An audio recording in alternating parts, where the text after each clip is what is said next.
Do vacuums suck?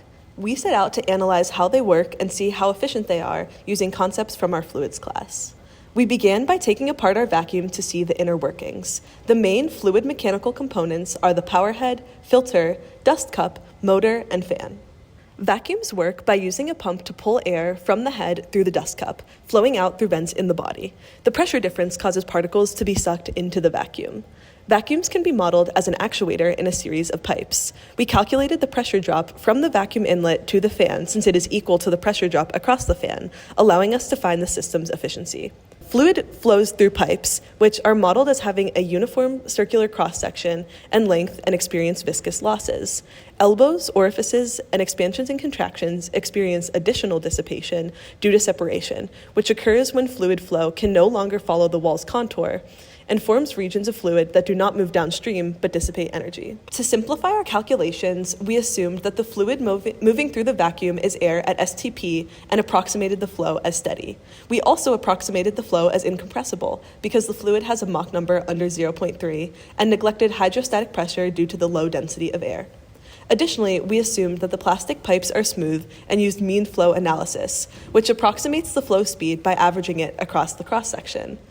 As most of the components of our system are not circular, we calculated their hydraulic diameters, which we can use in the circular pipe equations of our analysis. By the conservation of mass, the mass flow rate is constant through every part of the system. We measured the airspeed at the entrance with a digital anemometer, and using the cross-sectional areas, we were able to calculate the airspeed through each pipe. With these values, we applied the corresponding loss equations to find the pressure drops. For pipes, the pressure drop is a function of the viscous dissipation factor. We found the viscous dissipation factor using the Holland equation for turbulent flow, since the Reynolds number was always quite high, which is reasonable considering the low viscosity of air and high speed. The loss is also a function of the length to diameter ratio, with longer, narrower tubes generating more loss due to more of the fluid being affected by friction. Elbows effectively function as pipes, where the ratio between the radius and curvature in diameter determine the effective length of the elbow, or equivalent length of a straight pipe. This effective length is then used in the lossy pipe equation. The sudden expansion and contraction between pipes of different cross-sectional areas also generate energy loss, as the abrupt change in area results in separation and turbulence and therefore more viscous loss. Expansion generates more loss due to the slowing down of fluid, but the loss for both cases depends on how quick the expansion is and the ratio between the areas. Orifice plates generate loss in a similar way to a contraction and then an immediate expansion. The shape of the plate and whether the area changes from before to after the plate influence the loss. We approximated the filter pressure drop using the DOE standard for HEPA filters in air filters, since there is little data on vacuum filters. Since air filters typically are used for more laminar flows, the pressure drop is likely to be much lower than for vacuum filters, so we opted to use the maximum pressure drop listed, which is 325 pascals.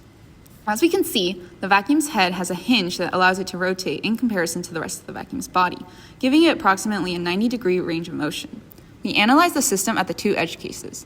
The first with the vacuum fully flat and flow from the vacuum head through the rest of the body being in a straight line. As seen in the image, the elbow piece functions as a straight pipe in this case, so the entire system can be modeled as a set of straight pipes.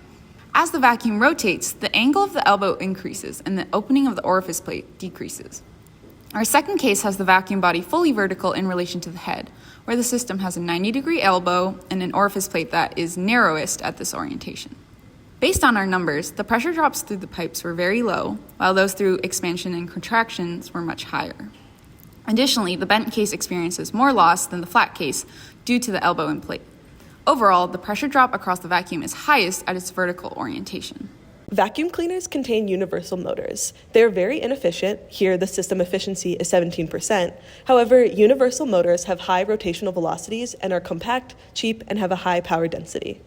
We also calculated the specific speed and diameter for the vertical vacuum and plotted them on a Cordier diagram.